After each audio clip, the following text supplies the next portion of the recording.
Hear ye, the king has arrived.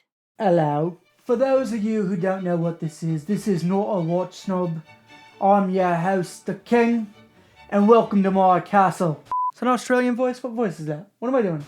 Hello and welcome back to Not a Watch Snob. I am your host, King Lord William Michael III, here to talk about, well, let's let the watch do the talking for us.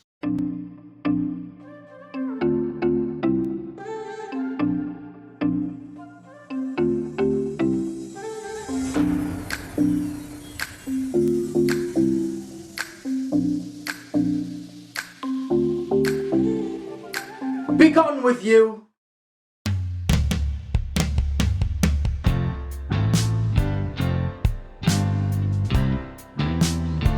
If you like seeing new watches and getting your wallet straight, if you wanna go Rolex, but your wife might complain.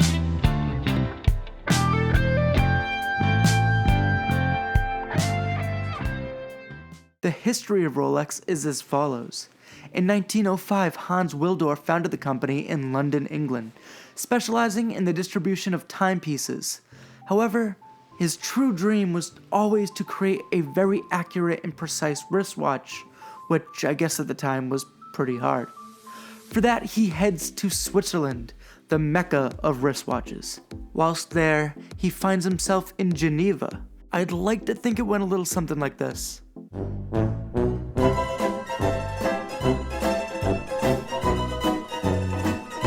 And in 1920, Rolex SA becomes a registered name.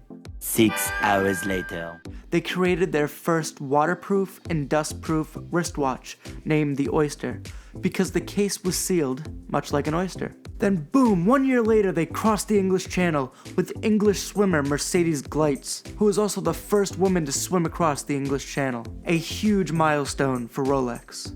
Then, in 1931, Rolex invented and patented the world's first self-winding mechanism with a perpetual rotor. Fast forward a few more years and a few more world records and the Datejust debuted in 1945. It was the first automatic watch with a date. It was crafted entirely out of 18-karat yellow gold and possessed a minimally fluted bezel to that of like a quarter, I guess is what they described it as. It also had a Jubilee bracelet, the first one ever made. There's also way more history and milestones that Rolex has, but we'll have to do an entirely separate video on that. The specs of this watch are as follows. The diameter is 36 millimeters. It is 40 millimeters lug to lug. It has a Rolex Oyster perpetual movement. It has stainless steel as well as a gold Jubilee bracelet. The bezel, it has a fluted bezel, which just means it has the rigid bezel like that. A fluted bezel that is, I believe, 18 karat gold, as well as a sunburst dial with beautiful diamond markers that are just absolutely gorgeous because when they catch the light, it's just stunning. And this particular watch dates back to the 70s. The pros and cons of this watch are as follows. Pros. It's such a beautiful, beautiful watch. I mean, that gold sunburst dial is so incredibly eye-catching, as well as those diamond markers that catch the light and, that sparkle in your peripherals is just gorgeous. A con. It's a little small. I mean, it doesn't actually wear small. It just, honestly, when I won this watch and I first got to hold it, I just honestly didn't think this is what a Rolex felt like. It really wasn't what I imagined, truthfully. It doesn't wear small, like I said, but it was smaller than what I thought. I mean, my perception of watches has changed since, but it just kind of let me down a little. A pro of this watch is, though, it is the most accurate watch I own. I mean, it keeps up to a T with the digitals that I own, and usually my autos are usually a minute or so off, so this one is just always exactly to the minute on time. Con. The Jubilee bracelet just doesn't do it for me. I'm sorry, it just feels so cheap. It's comfortable, yeah, and it looks nice, but it just feels so flimsy. It's like, when I hold it to the side, it almost looks phallic. It's just not what I expected.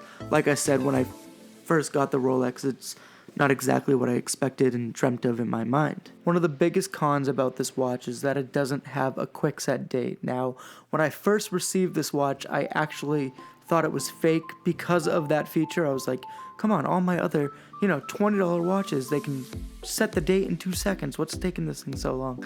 And it just turns out to be one of its features that I don't know why they would put in a watch. But nonetheless, it's a con. But all in all, even though I still on Rolex, to this day I love this watch. It's definitely a keeper in my collection, and it is something that I thought I would never own, and it was something I wanted to own since I was a little kid. So I'm very grateful to have one. And tell me what you think in the comments. I'd love to hear from you.